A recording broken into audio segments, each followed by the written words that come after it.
My name is Bethany, and I used to work as a phlebotomist at LifeLabs Plus, a glorified bloodletting mill masquerading as a healthcare provider.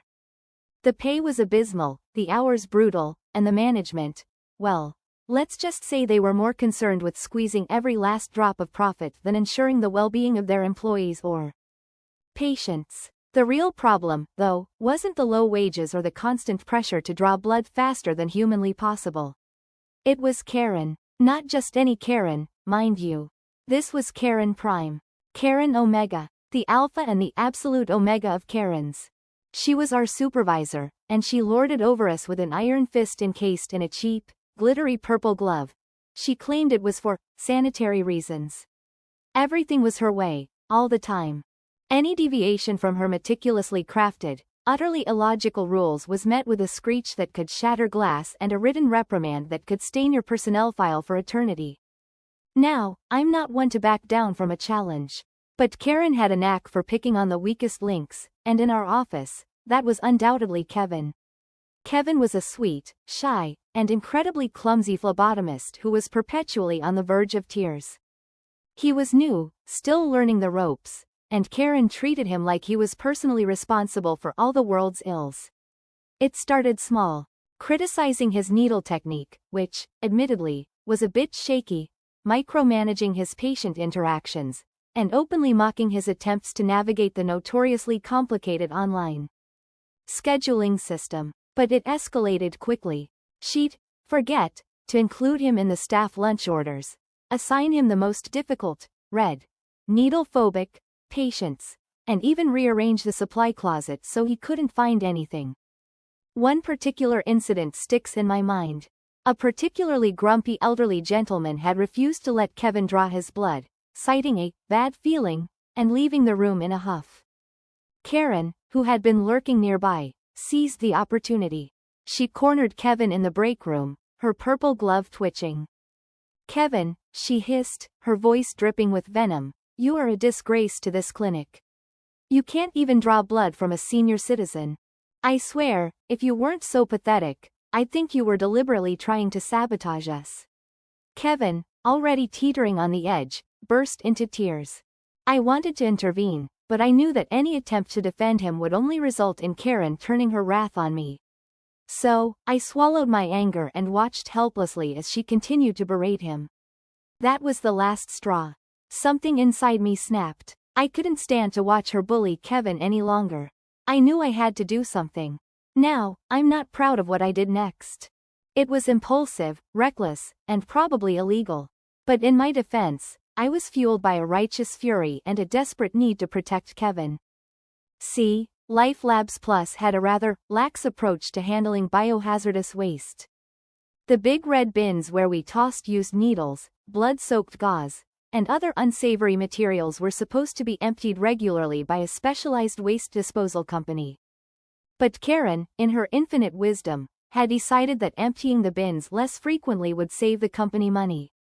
The bins were often overflowing, a veritable festering mountain of medical garbage. And here's where my plan, in all its glorious, disgusting detail, came into play. For weeks, I started collecting samples. Not from patients, of course. From the overflowing biohazard bins.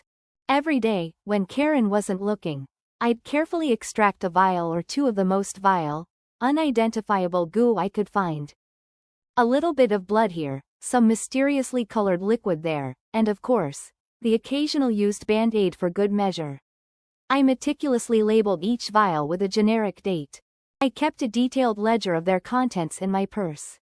My purse smelled awful. My goal was simple: to create a special delivery for Karen. A delivery she wouldn't soon forget. The opportunity presented itself on a Friday afternoon.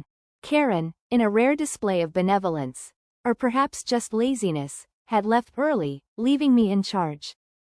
Kevin, as usual, was struggling to keep up with the influx of patients. This was my chance. I waited until the clinic was nearly empty, and the remaining staff had their heads down, avoiding eye contact in case I needed help. Then, I retrieved my special vials from my purse. Armed with a small cooler and a mischievous glint in my eye, I snuck into Karen's office. Her office was a shrine to all things Karen. Pictures of her cat, named Princess Fluffybutt, naturally, motivational posters with glittery borders, and an impressive collection of World's Best Boss mugs adorned every surface. I carefully opened the cooler. Inside, nestled amongst ice packs, were my precious vials of biohazardous goodness. My heart pounded in my chest as I surveyed the scene. Where would I place my gifts? Then, I saw it.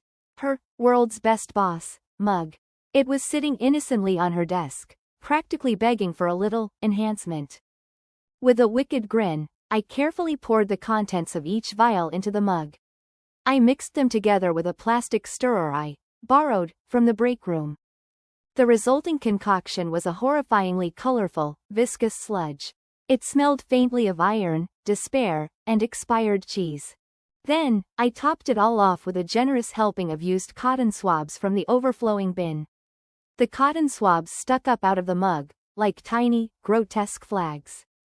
Finally, I carefully placed the mug back on her desk, right in the center, next to a picture of Princess Fluffybutt. I stepped back to admire my handiwork. It was beautiful, in a truly disgusting, deeply unsettling kind of way. As I walked out of her office, I left a note for her on the door. Karen, your coffee is ready. I then went and pulled a fire alarm, as I saw it as the best way to buy myself some time and escape to the parking lot. As I pulled the alarm, I looked at Kevin, and nodded as he knew exactly what I did and went to his car. The look on her face on Monday, when she returned to find her office sealed off by hazmat suits, was priceless. Apparently, one of the cleaning staff found the mug and, thinking it was just old coffee, tried to take a sip. The resulting chaos was legendary. The clinic was temporarily shut down, the health department was called, and an investigation was launched. I'm told the hazmat team found traces of everything from E. coli to staphylococcus in that mug. Karen, of course, was livid. She suspected foul play, but she couldn't prove anything. I, along with the rest of the staff, feigned ignorance. Kevin, bless his heart, nearly choked trying to contain his laughter. I ended up quitting LifeLabs Plus a few weeks later. I couldn't stand the thought of working under Karen's thumb any longer. I left a note with my resignation. I hope you have a nice cup of coffee. I found a new job at a smaller, more reputable clinic. The pay was better, the hours were shorter, and the management actually cared about their employees. As for Karen, I heard through the grapevine that she was reassigned to a different branch of LifeLabs Plus, far, far away from me. I also heard that she's developed a rather intense aversion to coffee mugs. Was my revenge justified? Probably not. Was it satisfying? Absolutely. Did I regret it? Not for a second. And I like to think that somewhere out there, Kevin is finally drawing blood without fear, knowing that someone, somewhere, stood up for him against the Karen of all Karens.